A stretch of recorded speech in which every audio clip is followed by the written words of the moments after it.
What's up mga kasuki? Sama naghanap po ng fruit bearing tree.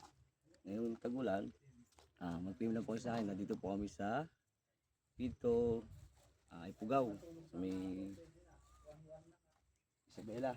Marami tayong mga fruit bearing tree. Pero mga katimon. May mga bulaklak na po yan. Nabunga na po yan. Mga super size.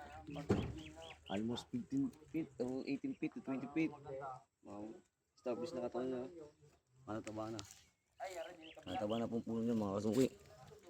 Mataba na yan. Tapos meron tayong langkang latex. Nandito po sa kabila mga kasuki. Ito na po mga avocado. Ito yung magandang avocado.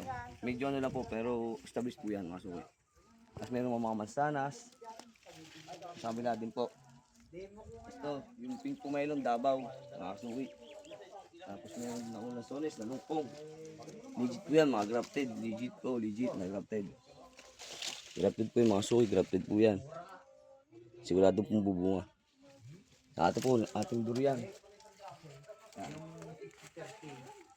Mga bilang din po, legit po na grafted. Tapos po, Acerola cherry. Meron din po tayo 5 pieces dito kay ma'am. Yan, Acerola cherry. Tapos marang. Marami. Tapos may rambutan. Malalaki na po. Pagante orange, meron po tayo.